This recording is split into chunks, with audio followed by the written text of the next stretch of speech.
ఈరోజు మనము మూల్యాంకన్ రిలేటెడ్‌గా చెప్పుకుంటాం. ఇప్పుడు మూల్యాంకన్ అంటే ఏంటి బేసిక్‌గా? ఇంగ్లీష్ మీనింగ్ ఏంటి చెప్పండి? అసలు మూల్యాంకనం అంటే ఏంటి? మీ భాషల్లో మీరు చెప్పండి వన్ బై వన్‌గా. Yes teacher.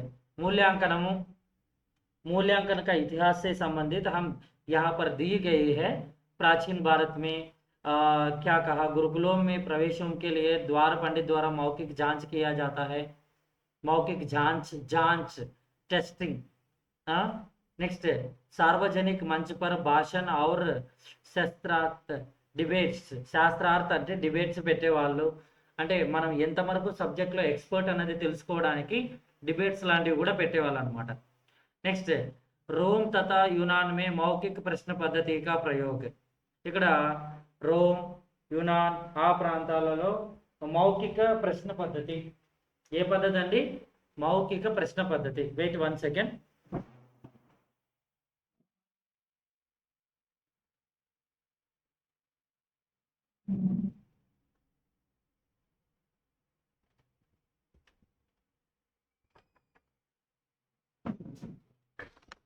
మౌఖిక ప్రశ్న పద్ధతి ఉపయోగించేవాళ్ళు. ప్రాచీన భారతదేశంలో అంటే గురుకులాల్లో ప్రవేశాల కోసం ద్వార పండితుల ద్వారా మౌఖిక జాంచ్. మౌఖిక్ జాంచ్ అంటే ఓరల్గానే టెస్టింగ్స్ అన్నవి జరగడం. తర్వాత సార్వజనిక మంచ్ పర్ భాషణ్ ఔర్ శాస్త్రార్థ డిబేట్స్. శాస్త్రార్థ అంటే మరేంటో కాదండి, డిబేట్స్ అనమాట. ఇలాగ డిబేట్స్ ద్వార పండితుల ద్వారా టెస్ట్లు మౌఖికంగా కొన్ని ప్రశ్నలు అడిగి వీరు ఈ స్టేజ్కి ఎలిజిబులా కాదా, ముందు వరకు చదివినవన్నీ చక్కగా వారు గుర్తు పెట్టుకున్నారు లేదా, ఇవన్నీ టెస్ట్ చేసుకోవడానికి అనమాట. నెక్స్ట్ దీని తర్వాత ఏంటంటే मूल्यांकन क्यों आवश्यक है? ఎందుకండి మూల్యాంకనం అవసరము? शिक्षा के उद्देश्यों की पूर्ति का पता लगाने के लिए और पाठ्यक्रम में आवश्यक सुधार करने के लिए और आई मीन పాఠ్యక్రమం में आवश्यक सुधार. దట్ మీన్స్ ఏంటంటే ఇప్పుడు సడన్గా లాస్ట్ టైం స్పర్శ 1 and 2 తెచ్చిన వెంటనే ఎవాల్యుయేట్ చేసేటప్పుడు చాలా కష్టంగా ఉంది ఇప్పుడు మన పిల్లలకి అని చెప్పేసి వెంటనే మార్పులు చేర్పులు అనేవి తీసేసుకున్నారు కదా. అలానే ఇక్కడ కూడా అంతేనా, पाठ्यक्रम में आवश्यक सुधार करना, छात्रों की क्षमता और सीमाओं का ज्ञान, छात्रों की क्षमता అంటే ఎబిలిటీస్, నెక్స్ట్ సీమాओं का ज्ञान అంటే వారు ఏ లెవెల్ వరకు ఏ ఎడ్జ్ వరకు వారు మంచి ఎక్స్పర్టైజ్గా ఉన్నారు అనేది తెలుసుకోవడానికి. అలానే శిక్షణ విధియోంకి సఫలత జాంచన. శిక్షణ విధియోంకి సఫలత జాంచ్ అంటే టీచింగ్ మెథడ్స్ మనం ఏవైతే ఫాలో అయ్యామో అవి. ఇప్పుడు ఫర్ ఎగ్జాంపుల్ నేను ఎప్పుడైనా స్లిప్ టెస్ట్ అలాంటివి ఏమైనా పెట్టాను అనుకోండి, పెట్టిన తర్వాత సడన్గా నా టీచింగ్ మెథడ్స్ నేను మారుస్తాను. మీరు కూడా స్లిప్ టెస్టులు పెట్టిన తర్వాత మీ టీచింగ్ మెథడాలజీ మారుస్తారు. ఎందుకు మారుస్తారండి? ఒక టెస్ట్ ఏదైనా చిన్న టెస్ట్ పిల్లలకు పెట్టిన తర్వాత మీ టీచింగ్ మెథడాలజీని మారుస్తారు. ఎందుకు ఎందుకు మారుస్తారండి?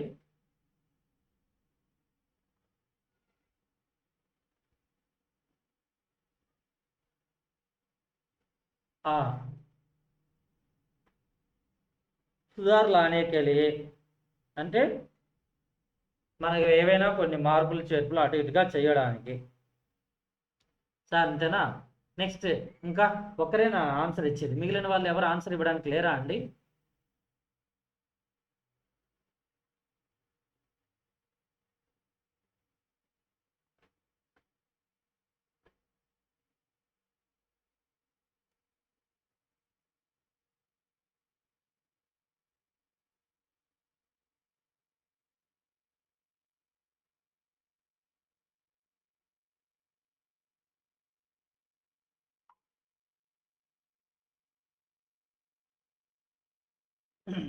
ఇంకా చూద్దాం ఎవరెవరు ఏమేమి ఆన్సర్స్ ఇచ్చారు. విద్యార్థి ఎంత అర్థం చేసుకున్నాడు అనేది చేయడం కోసం సుధార్ లానేకి లే మెట్టు సుబ్బు సార్ ఓన్లీ 2 people మాత్రమే రిప్లై ఇచ్చారు. మిగిలిన వాళ్ళు ఎవ్వరు ఇవ్వాల. ఎస్కే మస్తాన్ బి మ్యామ్ ఒకటే ఇచ్చారు. అంతేనా? లెఫ్ట్ అవుతున్న వాళ్ళు ఎక్కువ ఉన్నారండి, నెట్వర్క్ ఇష్యూస్ ఎక్కువ ఉన్నట్టున్నాయి టీచర్స్కి. బాలకోం కా ఉచిత వర్గీకరణ కరణ. బాలకోం కా ఉచిత వర్గీకరణ అంటే ఏం లేదండి, ఎవరు బాగా చదువుతారు, ఎవరు బాగా చదవట్లేదు, ఎవరెవరికి ఎలాంటి మార్పులు చేర్పులు చేయాలి అన్నది మనకు క్లారిటీ వస్తుంది అనమాట. సరేనా? मूल्यांकन से सिर्फ छात्र की नहीं बल्कि शिक्षक की शिक्षण विधि और पाठ्यक्रम भी जांच होती है. అసలు మూల్యాంకనం అంటే ఇప్పటిదాకా అందరి మనసులో ఉన్నది ఏంటంటే, ఎవాల్యుయేషన్ ఎగ్జామ్స్ పెడుతున్నామంటే స్టూడెంట్ కెపాసిటీ అంటే తెలుస్తుంది, స్టూడెంట్ కెపాసిటీ అంటే తెలుస్తుంది అని అందరూ అనుకుంటారు. ఇది తప్పు. ఏంటంటే టీచర్ యొక్క టీచింగ్ మెథడాలజీస్ ఎంతవరకు సక్సెస్ అయినాయి అనే విషయం తెలుస్తుంది. తర్వాత ఇంకొకటి ఏంటంటే పాఠ్యక్రమం ఎంతవరకు టెస్ట్ చేయబడ్డది, అంటే ఇది సక్సెస్ఫుల్గా అవుతుందా లేదా, ఇంకా దీంట్లో ఎలాంటి మార్పులు చేయాలి, వీటన్నిటిపైన కూడా మనకు ఒక అవగాహన వస్తుంది అనమాట. परीक्षाओं का वर्गीकरण यहाँ पर दिए गए, तो परीक्षाओं का वर्गीकरण स्थान के आधार पर आंतरिक बाह्य इंटरनल परीक्षा, आंतरिक परीक्षा, बाह्य परीक्षा. నెక్స్ట్ समय के आधार पर అంటే టైం బేస్డ్గా అలా ఆలోచిస్తే साप्ताहिक मासिक वार्षिक. प्रकृति के आधार पर सैद्धांतिक व्यावहारिक, प्रकृति के आधार पर सैद्धांतिक व्यावहारिक, थ्योरी प्रैक्टिकल. नेक्स्ट माध्यम के आधार पर मौखिक लिखित ఓరల లేదంటే రిటల. ఇక్కడ ఏంటంటే भाषा शिक्षण में मौखिक परीक्षा संप्रेषण की जांच का सबसे प्राकृतिक माध्यम है. संप्रेषण का అంటే కమ్యూనికేషన్స్ కి సంబంధించి బాగా ద బెస్ట్ मौखिक परीक्षा. ఇక్కడ మీరు చూస్తే स्थान के आधार पर आंतरिक और बाह्य, समय के आधार पर साप्ताहिक मासिक वार्षिक, प्रकृति के आधार पर सैद्धांतिक थ्योरी और प्रैक्टिकल्स को हम हिंदी में व्यावहारिक कहते हैं. नेक्स्ट माध्यम के आधार पर मौखिक లిఖిత్ అంటే నేను ఓరల్గా టెస్ట్ తీసుకోవాలా రిటర్న్గా తీసుకోవాలా అన్నప్పుడు ఇది బాగా మనకి ఉపయోగపడుతుంది. నెక్స్ట్ తర్వాత చూడండి, वर्तमान परीक्षा पद्धति के दोष क्या है. यदि हमसे पूछा जाए कि शिक्षण क्षेत्र में सबसे प्रमुख सुधार किस वस्तु का होना चाहिए तो हम परीक्षा पद्धति का नाम लेंगे. राधाकृष्ण आयोग 1949 ఏం చెప్పారంటే, ఒకవేళ మన ఎడ్యుకేషనల్ డిపార్ట్మెంట్లో అన్నిటికన్నా ముఖ్యమైనటువంటి చేంజెస్ వేటిపైన తీసుకురావాలి అంటే అది పరీక్షా పద్ధతులపైనే. ఇప్పటికే నార్మల్గా అడిగేటటువంటి క్వశ్చన్స్ విషయంలోనే పిల్లలు చాలా కష్టపడుతున్నారు. అప్లికేషన్ మెథడ్ అంట క్వశ్చన్స్ ఎలా రాయాలో ఎలా చేయాలో అర్థం కావట్లేదు అని. ప్రజెంట్ స్మరణ శక్తి, रोट मेमोरी, स्मरण शक्ति पर आवश्यक से अधिक बल दिया है और परीक्षा अब साध्य बन गई है, साधन नहीं है. इसका मतलब है कि పరీక్షల్లో మనం పాస్ అవ్వచ్చు. ఒక 10 ఇంపార్టెంట్ క్వశ్చన్స్ నేర్చుకున్నామంటే సక్సెస్ అవుతాం అంతే. పరీక్షలు అలానే ఉన్నాయి. ఒక 4 మోడల్ పేపర్స్ అన్ని గట్టిగా చదివేస్తే అయిపోతారు. టెక్స్ట్ బుక్ గట్టిగా ప్రిపేర్ అయ్యారంటే పాస్. అలా ఉంది. అంటే పరీక్షలు అంటే కాంప్లికేటెడ్గా ఉండడం, ఏదో మనకి గవర్నమెంట్ జాబ్ రావడం కోసం ఉండేటటువంటి వాటిలో అన్ని కష్టాలు ఉన్నాయి తప్ప మిగిలిన పిల్లలందరికీ టెక్స్ట్ బుక్ గట్టిగా బాగా ప్రిపేర్ అయితే సాల్వ్ అవుతుంది. అవునా కదా? ఏమంటారు? నెక్స్ట్ వ్యక్తిత్వ के सभी पहलुओं की जांच नहीं होती. ఇప్పుడున్నటువంటి ఎడ్యుకేషన్ సిస్టమ్స్లో व्यक्तित्व के सभी पहलुओं की जांच नहीं होती. అంటే ఒక పిల్లవాడిని అన్ని వైపులుగా మనము పరీక్షించలేము. అంటే ఏంటంటేనండి చాలా సింపుల్ రీజన్ అది. కొన్ని క్వశ్చన్స్ ఇస్తాం, మన పాస్ మార్క్ ఎన్ని ఉంటాయో అవి వాడు ఎలాగో కష్టపడి తెచ్చేసుకుంటాడు. సో కాబట్టి ఆల్ ఆస్పెక్ట్స్లో వాడిని ఎలాగ మనం టెస్ట్ చేసినట్లు చెప్పండి, ఏదో కొంచెం కష్టపడితే చాలా అయిపోతుంది అంతే. విద్యార్థిयों का नैतिक पतन అనుచిత సాధనంకే ఉపయోగ కర్తే హై. ఎందుకంటే అసలు వాడికి ఏం అవసరం, రియల్ లైఫ్కి అవసరం కాకుండా ఏవేవో కంటెంట్ అన్ని పెట్టేసి అవి చదివేయండి, దాంట్లో మీకు మంచి మార్క్స్ వస్తే you are the great super hero అని అంటే ఎట్లా?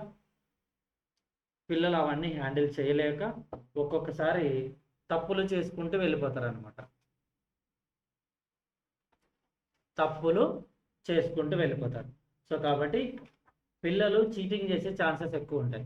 మనం అనుకుంటాం, అరే రే ఈ పిల్లవాడికి మోరల్ వాల్యూస్ లేవు అందుకే తను కాపీ కొట్టేస్తున్నాడు అని. కానీ వాస్తవానికి అది రీజన్ కాదండి. టెక్స్ట్ బుక్స్లో థీరీలు ఉంటాయి, అక్కడ ఉన్న వాటికి సంబంధించి ఆన్సర్స్ ఇవ్వాలి. మీరు రీసెంట్గా క్లాసెస్ చెప్తున్నప్పుడు మీరు కూడా గమనించే ఉంటారు, నేను గమనించాను మన స్టూడెంట్స్ విషయంలో. అదేంటంటే పిల్లలు చాలా క్లియర్గా ఉన్నారండి. మనము ఏదైనా ఒక క్వశ్చన్ అడిగితే దానికి నీట్గా సమాధానం ఇస్తున్నారు, చాలా క్లియర్గా ఉంది. టెక్స్ట్ బుక్లో మన లేటెస్ట్ టెక్స్ట్ బుక్స్లో ఏవైనా పిక్చరైజ్ రిలేటెడ్గా మాట్లాడితే ఎందుకు సార్ ఆ క్వశ్చన్ ఎందుకు అడుగుతున్నారు, వేరే క్వశ్చన్ అడిగి ఉండొచ్చు కదా అంటున్నారు. కానీ ఒకప్పుడు మనం చదువుకునేటప్పుడు అలా ఉండేది కాదు. అరే హిందీ సబ్జెక్టే చాలా కష్టం, మన హిందీ టీచర్ ఏం చెప్తారో అవి చదివేసుకుంటే చాలు, మనం బయటపడిపోతాము అనుకునేవాళ్ళం. పేరాలుగా రాసి పెట్టుకున్నవి బైహార్ట్ చేసి మనం ఎగ్జామ్స్ రాసేవాళ్ళం. దానివల్ల ఇప్పుడు నో యూస్, ఎందుకంటే పిల్లలకు కూడా అర్థమవుతుంది అంత ఈజీగా లేవని. పరీక్ష మే సుధార్ కే లియే ఉపయోగ క్యా క్యా హై, వికల్పోం కి సంఖ్య సీమిత హోనా చాహియే. ఆప్షన్స్ అన్నవి చాలా లిమిటెడ్గా ఉండాలి. ఉच्च कक्षाओं के लिए वैकल्पिक प्रश्नों की సంఖ్య సీమిత హోనీ చాహియే. అంటే ఇప్పుడు కొన్ని ఎగ్జామ్స్లో ఇది రాయకపోతే ఇంకొకటి రాయి, అలాంటి ఆప్షన్స్ ఉంటాయి, కానీ అలాంటివి తగ్గించాలి అంటున్నారు. నెక్స్ట్, ప్రశ్న చోటే స్పష్ట హో తథా దోహరే తిహరే ప్రశ్న నా పూచే జాయి. ఇక్కడ ఏంటంటే క్వశ్చన్ చాలా సింపుల్గా ఉండాలి, స్పష్టంగా ఉండాలి, అలానే అన్నిటికన్నా ముఖ్యమైనది క్వశ్చన్స్ రిపీటెడ్గా ఉండకూడదు. క్వశ్చన్స్ అన్నవి రిపీటెడ్గా ఉండకూడదు. మీరు కొన్ని గమనిస్తే కొంతమంది క్వశ్చన్ పేపర్ తయారు చేస్తారు, అలా చేసి ఇలా చేసి ఆ చాప్టర్ మీద రిపీటెడ్ క్వశ్చన్స్ వచ్చుంటాయి, ఆ చాప్టర్ మీద రిపీటెడ్ క్వశ్చన్స్ అలాగా ఉండకూడదు. పరీక్షాओं కమ్ సే కమ్ 5 वर्ष का अनुभव हो. అంటే ఎగ్జామ్స్ పైన దాదాపుగా మినిమం ఒక 5 years ఎక్స్పీరియన్స్ ఉండాలి. ఎన్ని ఇయర్స్ అండి? 5 years ఎక్స్పీరియన్స్ ఉండాలి.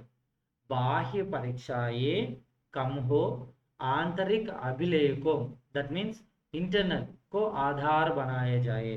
ఇక్కడ బాహ్య పరీక్షలు అంటే బయట కూర్చొని రాసిస్తారు. ఇంటర్నల్ ఎగ్జామ్స్ అంటే ఇప్పుడు మీరు FA1 FA2 FA3 రాస్తుండగానే హ్యాండ్ రైటింగ్, ప్రాజెక్ట్ వర్క్ ఇలాగ డిఫరెంట్గా ఉన్నాయి కదా, అవి అన్నీ మన లాంగ్వేజ్ అయినా సరే ఎనీ లాంగ్వేజ్ అవి ప్రాపర్గా కండక్ట్ చేస్తే మాత్రం పిల్లలు 100% స్కిల్ డెవలప్డ్ స్టూడెంట్స్గా డెవలప్ అవుతారు.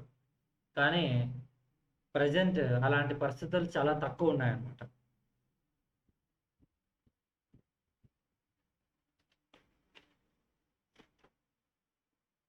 నెక్స్ట్, एक अच्छा परीक्षा की पहचान, एक अच्छा परीक्षा की पहचान वैधता, विश्वसनीयता, वस्तुनिष्ठता. वैधता इसका मतलब अभिप्राय, सापेक्षता होती है. परीक्षा उसी गुण को मापे जाए जिसके लिए वह बन गए हैं. అసలు ఇప్పుడు నేను ఒక క్వశ్చన్స్ మీకు ఇచ్చాను అనుకోండి, అవి టెట్ ఎగ్జామ్కి తగ్గట్టుగా ఉండేలాగా నేను ప్రిపేర్ చేస్తే వాటికంటూ ఒక అర్థం ఉంటుంది. అలా కాకుండా ఉంటే ఏం మీనింగ్ ఉంటుంది చెప్పండి? నో యూస్, చాలా కష్టం అయిపోతుంది అనమాట. కరెక్టే కదా? నెక్స్ట్, रिलायबिलिटी, విశ్వసనీయత, बार बार जांचने पर भी प्राप्त अंक समान रहे. కన్సిస్టెన్సీ ఉండాలి. మళ్ళీ మళ్ళీ మనం ఒకవేళ ఎవాల్యుయేట్ చేసినా సరే చాలా అక్యురేట్గా నీట్గా ఉండాలన్నమాట. సరేనా? నెక్స్ట్, वस्तुनिष्ठता। परीक्षक की व्यक्तिगत रुचि, पक्षपात का प्रभाव अंकों पर ना पड़े। పరీక్ష అన్నిటికన్నా ముఖ్యమైనది. ఇప్పుడు నేను క్వశ్చన్ పేపర్ తయారు చేస్తున్నా. మీరు ఎప్పుడైనా విన్నారా? లాస్ట్ ఇయర్లో ఎగ్జామ్స్ వచ్చినప్పుడు ఈ పేపర్ను తయారు చేసిన వాళ్ళు ఎవరో అని న్యూస్ పేపర్లో పెద్ద పెద్దగా వచ్చాయి. ఏ సబ్జెక్ట్కి వచ్చాయండి? ఆ సబ్జెక్ట్ పేరు వద్దులేండి, మనం కాంట్రవర్సీలోకి ఇన్వాల్వ్ వద్దు. బట్ కానీ న్యూస్లో కొన్ని పేపర్స్ చాలా కష్టంగా వచ్చాయి, ఎవరు బాబు ఆ క్వశ్చన్ పేపర్స్ ప్రిపేర్ చేసింది, ఇలాంటివన్నీ అనౌన్స్మెంట్స్గా వచ్చాయి. గుర్తుందా ఎవరికైనా? లాస్ట్ ఎగ్జామ్స్ అంటే మన సబ్జెక్ట్ కాదు, వేరే సబ్జెక్ట్స్. గుర్తుందా అంటున్నా, ఆ న్యూస్ గుర్తుందా అంటున్నా. కొన్ని సబ్జెక్ట్స్ గవర్నమెంట్ ప్రిపేర్డ్ పేపరే చాలా టఫ్గా వచ్చింది అనేటటువంటి విషయం. రైట్, నేనైతే వాయిస్లో ఏది బయటకు చెప్పను, ఎందుకంటే అది యూట్యూబ్లోకి వెళ్ళిపోతుంది కాబట్టి. మన స్టేట్ బోర్డ్ అండి, నేను మాట్లాడుతుంది మన స్టేట్ బోర్డు, మన స్టేట్ బోర్డు పేపర్స్లో.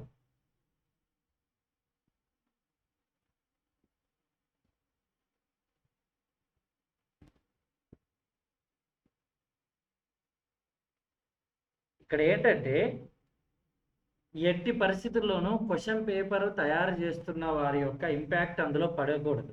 ఎందుకంటే మనకంటూ ఒక బ్లూ ప్రింట్ ఉంది. బ్లూ ప్రింట్ని ఫాలో అవుతూ చేసినట్టయితే కొన్ని కష్టమైనవి ఇవ్వాలి, కొన్ని థింక్ చేసేవి ఇవ్వాలి, కొన్ని ఈజీగా ఉన్నవి ఇవ్వాలి, తర్వాత ఇంటెలిజెంట్ స్టూడెంట్స్ని టెస్ట్ చేయడానికి వాళ్ళకి తగ్గట్టుగా కొన్ని ప్రశ్నలు ఇవ్వాలి. నెక్స్ట్, एक अच्छा परीक्षा का पहचान कैसे कर सकते हैं? एक अच्छी परीक्षा की पहचान हम यहाँ पर देखिए, अन्य 3 गुण मरिकोन्नि 3. మొదటిది వ్యాపకత, సంపూర్ణ పాఠ్యక్రమ का समावेश, కవర్స్ మ్యాక్సిమం వేరియబుల్స్, అంటే మ్యాక్సిమం మొత్తం సిలబస్ కవర్ అవ్వాలన్నమాట. మ్యాక్సిమం మొత్తం సిలబస్ కవర్ అవ్వాలి.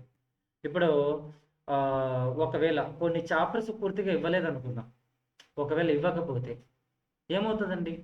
ఆటోమేటిక్గా మనకు ఒక ఫీల్ వస్తుంది కదా, అరే రే ఈ చాప్టర్ మీద ఎంత కష్టపడి చేయించాము, ఎంత కష్టపడి ప్రిపేర్ చేయించాము, కానీ అది ఎందుకు జరగలేదేంటి అనే ఫీల్ మనకు వస్తుందా లేదా?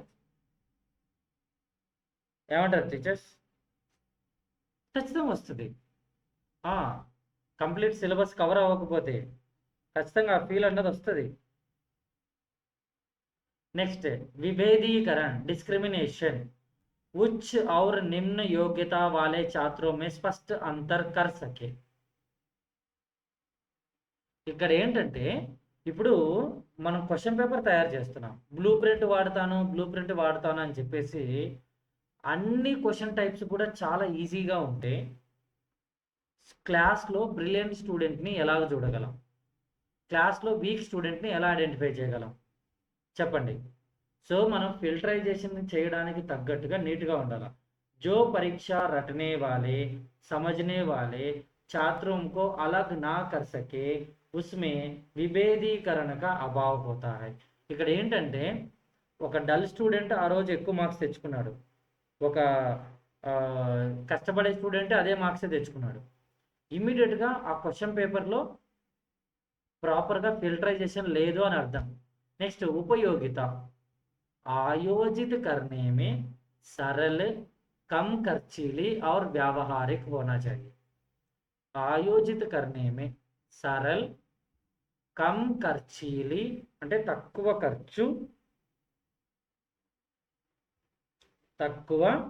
ఖర్చు అలానే చాలా కామన్గా ఉండాలి. వ్యావహారిక అంటే అందరూ ఓకే మనం దీన్ని హ్యాండిల్ చేయొచ్చు అని.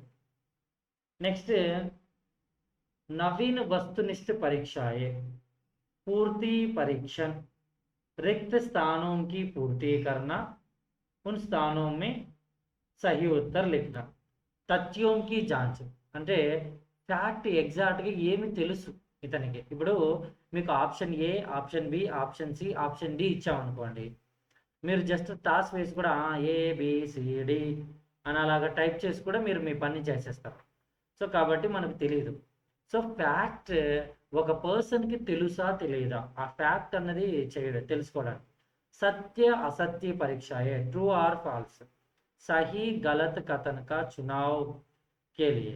नेक्स्ट बहुविकल्पीय बहुविकल्पीय मल्टीपल चॉइस तर्क शक्ति और तथ्य ज्ञान की जांच। లాజికల్ థింకింగ్, ఫ్యాక్ట్ అన్నవి అతనికి ఎంతవరకు తెలుసు అన్నదానికి. నెక్స్ట్ పునర్వ్యవస్థ రీఅరేంజ్మెంట్ మ్యాచ్ ద ఫాలోయింగ్స్. చూడండి, పూర్తి పరీక్ష, సత్య అసత్య పరీక్ష, బహువికల్ప ప్రశ్న. ఇప్పుడు మనకి ఎగ్జామ్లో ఏమి ఇస్తున్నారండి, టెట్ ఎగ్జామ్లో ఏమి ఇస్తున్నారు, బహువికల్ప ప్రశ్న ఇస్తున్నారు. తర్క శక్తి और तथ्य ज्ञान की जांच, देन रीअरेंजमेंट और मैच द फॉलोइंग। वस्तुनिष्ठ परीक्षाओं के विकास में फ्रांस, इंग्लैंड, जर्मनी और अमेरिका के मनोविज्ञान अनुसंधानों का बड़ा हाथ। ఇక్కడ మల్టిపుల్ చాయిస్ క్వశ్చన్స్ వస్తునిష్ట పరీక్ష అన్నారు కదా, ఇవి మొత్తంగా వీటన్నిటిలోనూ ఒకరే కాదండి, ఫ్రాన్స్, ఇంగ్లాండ్, జర్మనీ, అమెరికా అందరు ఇన్వాల్వ్మెంట్ ఉంది. ఇప్పుడు మనం అనుకుంటాం క్వశ్చన్ పేపర్స్, ఎడ్యుకేషన్ సిస్టమ్స్ మనం ఒక్కరే ఎవరో తయారు చేస్తారని, అలా ఏముండదండి, అందరూ ఇన్వాల్వ్ అవుతారు ఇందులో. నెక్స్ట్ తర్వాత అంకనకి కళ, ఆర్ట్ ఆఫ్ స్కోరింగ్. ఇక్కడ చూడండి, గెస్సింగ్ సే బచావ్ హోతే హై, అనుమాన్ లాగానే పర్ నెగిటివ్ మార్కింగ్. ఇప్పుడు ఇక్కడ చూడండి, గెస్సింగ్ని ప్రొటెక్ట్ చేయడానికి ఇక్కడ ఎలా ఉంటుంది, కొన్ని నెగిటివ్ మార్కింగ్ ఉంటాయి, రైల్వేలో ఉంటాయి. నువ్వు కరెక్ట్ రాస్తే +1, ఒకవేళ నువ్వు గెస్ చేసి తప్పు చేస్తే నీకు ఆల్రెడీ 1 మార్కులో వచ్చినటువంటి 0.25. గెస్సింగ్ అనేది లేకుండా చేసి పడేస్తారు. ఇదే గెస్సింగ్ సిస్టమ్ మన టెట్లో పెడితే అంతే, నెగిటివ్ మార్కింగ్ అంటారు దీన్ని, నెగిటివ్ మార్కింగ్ అంటారు. ఇది రైల్వే ఎగ్జామ్స్లో ఎక్కువ ఉంటుంది. ఎవరైనా రాశారా రైల్వే ఎగ్జామ్స్?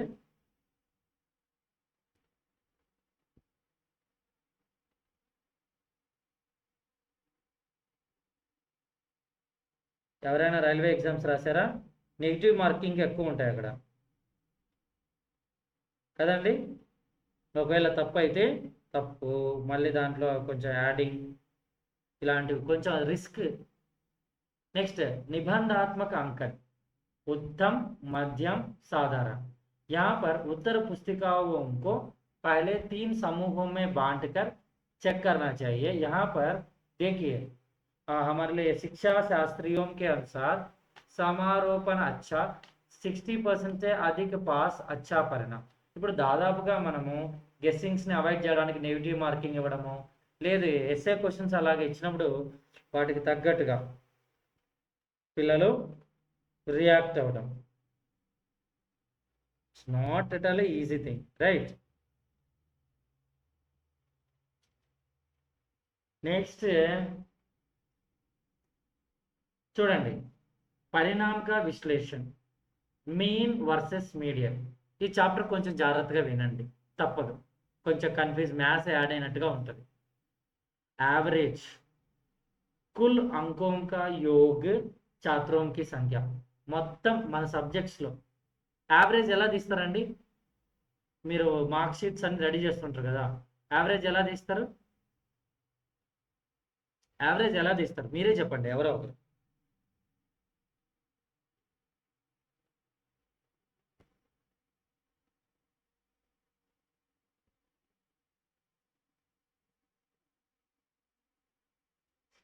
యావరేజ్ ఎలా తీస్తారు మీ వర్డ్స్లో చెప్పండి అని అన్నాను నేను. జస్ టోటల్ మార్క్స్, తర్వాత next student number, next into 100, అవి వేసే కదా యావరేజ్ తీసేది.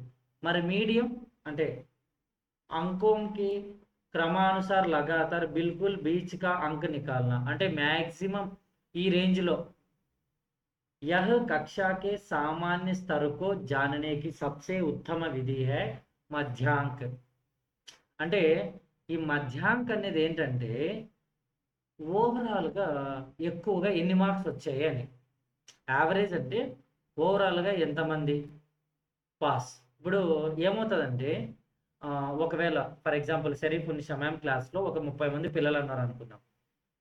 30 మంది పిల్లలు ఉన్నారండి, సరేనా? 27 మంది మంచిగా 90 పైన మార్క్స్ తెచ్చుకున్నారు మ్యామ్. Okay, very good.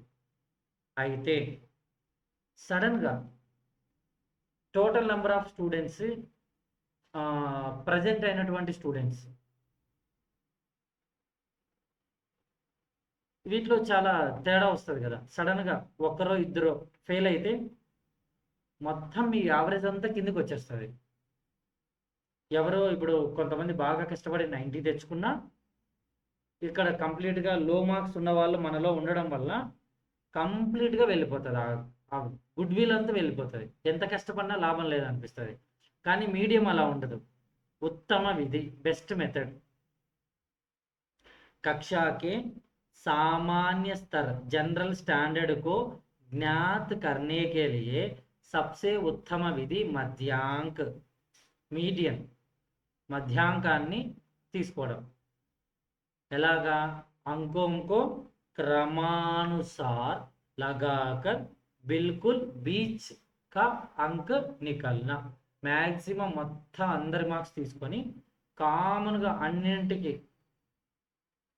ఒక రోలో తీసుకొని మిడిల్లో ఓవరాల్గా ఎన్ని మార్క్స్ వచ్చాయో అక్కడ ఏంటంటే అప్పుడు షరీఫ్ ఉన్నిషా మ్యామ్ గారు ఎగ్జాక్ట్గా ఏ లెవెల్ ఆఫ్ ప్రాక్టీస్ ఇప్పించారనేది అర్థమవుతుంది. ఇప్పుడు మేడం ఎంతో కష్టపడ్డారు, బట్ కానీ సడన్గా మనకేమవుతుందంటే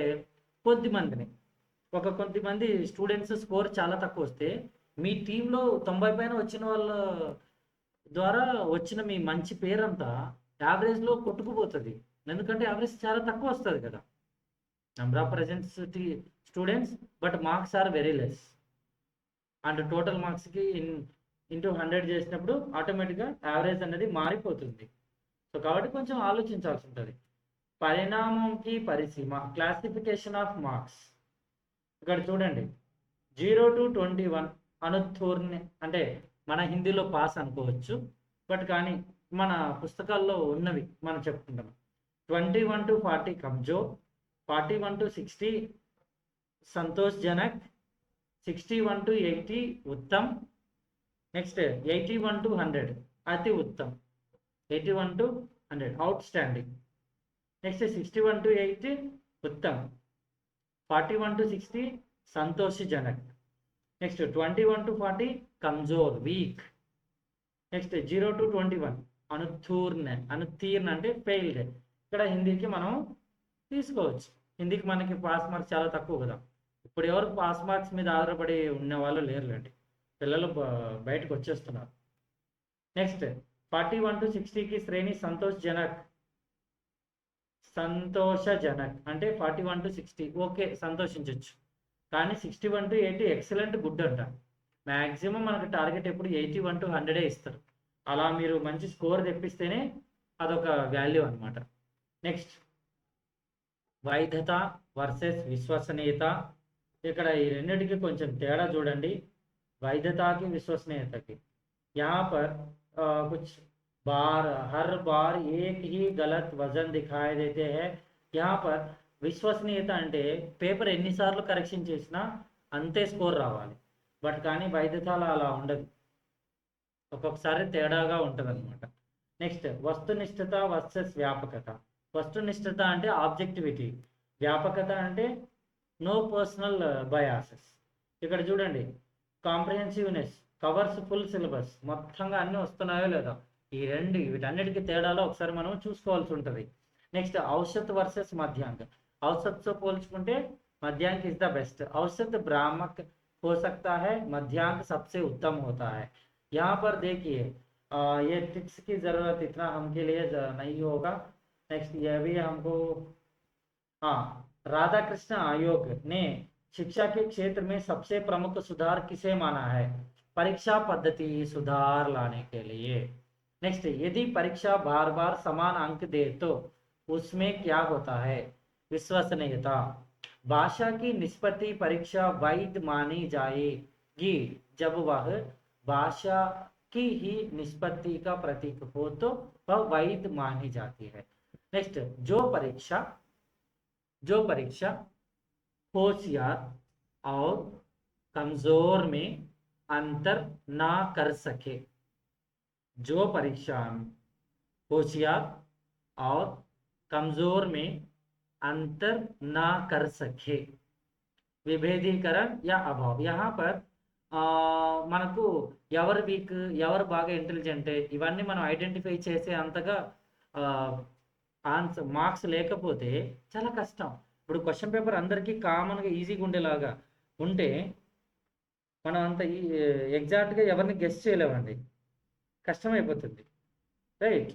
నెక్స్ట్, पश्चिम में मौखिक प्रश्न पद्धति का विशेषज्ञ सोक्रेटिस है। शिवाजी का जन्म डैश में हुआ, यह क्या है? पूर्ति परीक्षण, रिक्त स्थान पूर्ति करना है, वस्तुनिष्ठता कैटेगरी वस्तुंది కదా.